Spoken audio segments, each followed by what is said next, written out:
Welcome again to the Be and Do podcast. It's part of the Belonging Exchange where we seek to reweave the brokenness in our society, to weave connections among people, and to help our common life flourish. And today I'm delighted to have a good friend, Dr. Charlie Nelms, with me. I always want to call him doctor, and he always says it's just Charlie.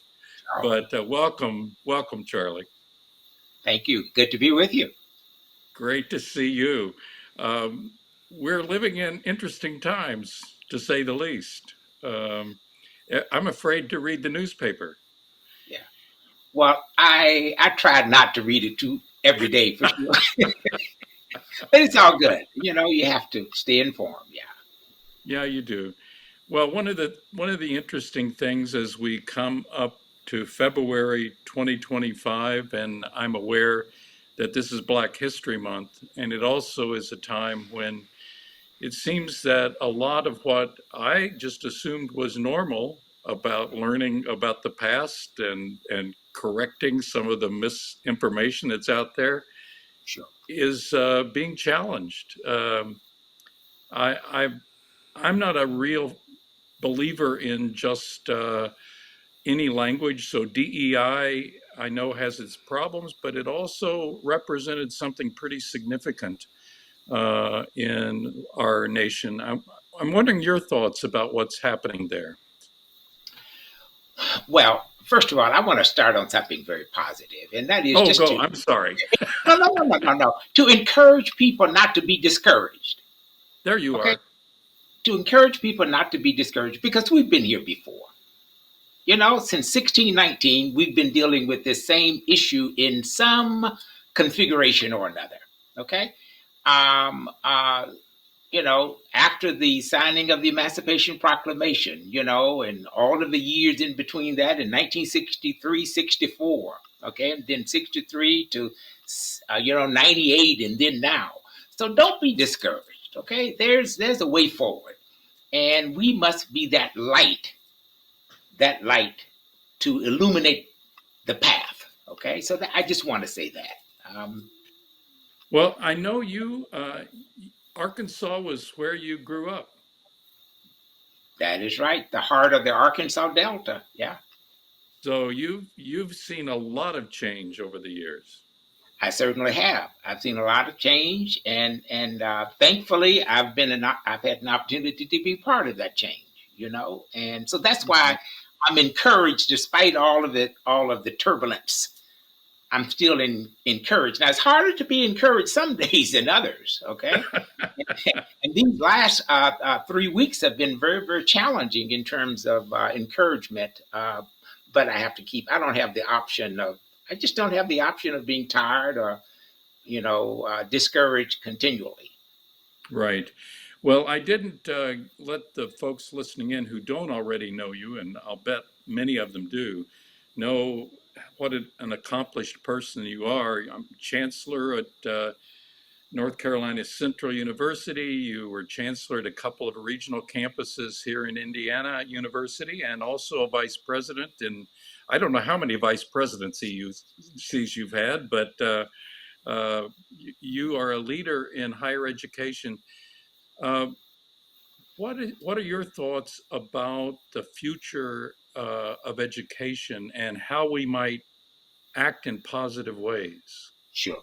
So thank you very much, Phil.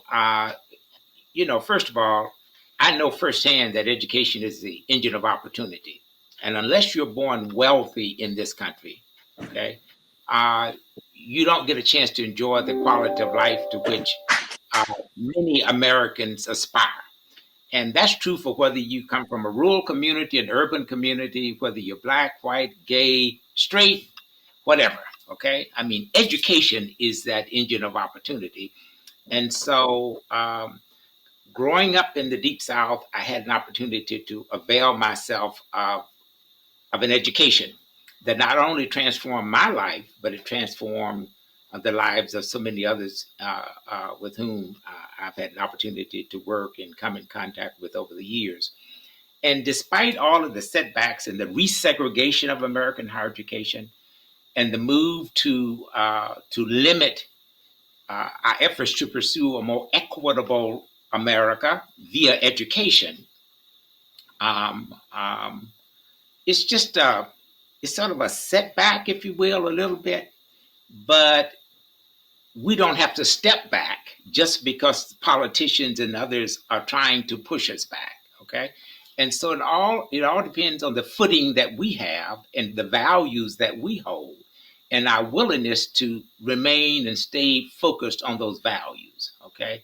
And not to confuse the structure of things with the substance of things. Okay. Right. So DEI is a structural kind of concept, structurally. Equity, though, is a substantive kind of thing. And what we have to do is to make sure that we stay with the substance, no matter what we call it or how we organize it. And I'm a little afraid now that there's a little too much focus on the structure, okay?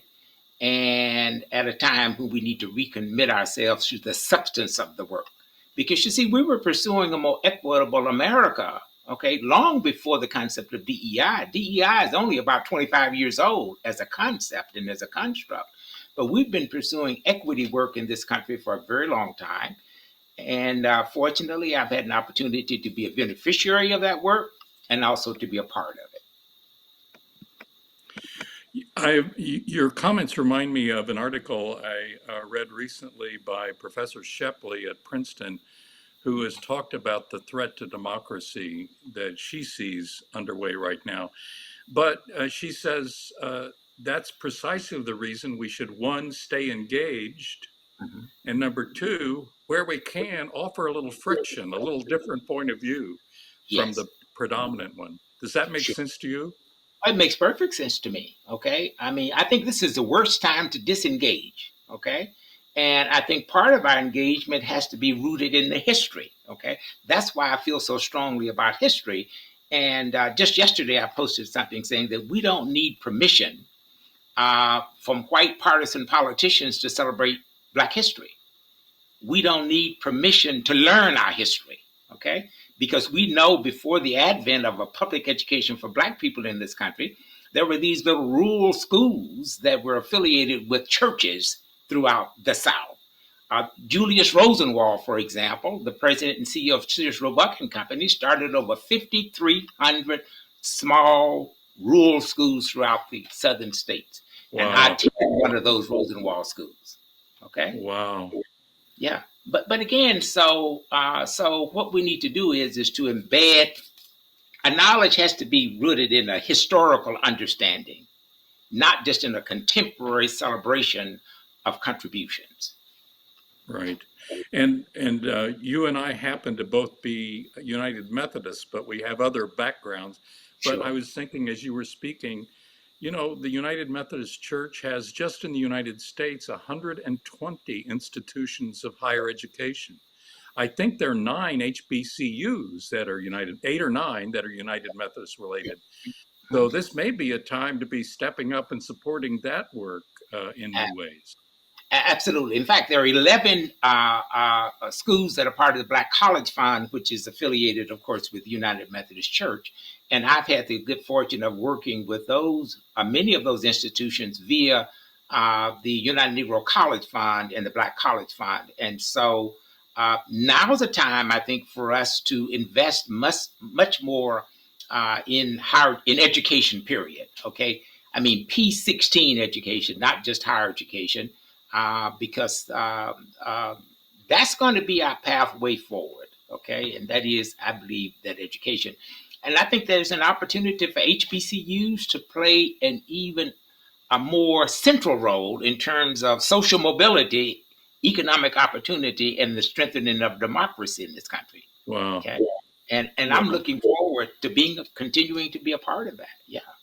That's great. You're the one that just used the pathway forward. Along your path, I'll bet there have been times when something has helped you continue, maybe a sacred artifact that you go back to and think about. Do you have something like that that you would share with us? Oh, absolutely. I have lots and lots of artifacts. But one thing that I did, my mother lived to be 90 years old, and she lived independently on our family farm until she was 85 and had her first stroke. And she had a major stroke, and they said she'd never be able to walk or talk again. And she proved them wrong. She made a comeback, and when she made that comeback and learned to talk all over again at Wow. 86, I did a recording of my mama. I did a recording, and I asked her about what life had been like for her and what advice she had for her grandchildren and her great grandchildren. And I made a tape of that, and I have kept that. Oh, Okay. And when I would have these moments of temporary discouragement at Indiana University and other places, I would take that tape and I would walk around and I would listen to my mother's interview. oh, Okay. oh, And people would see me smiling and they wouldn't know what I was smiling about. But that just has given me so much strength and comfort over the years to keep on keeping on. Okay. wow. Because by the time I got to Indiana University and Columbia University, my mama had already convinced me that, and all of her children, that we could be whatever we wanted to be. And I believe that.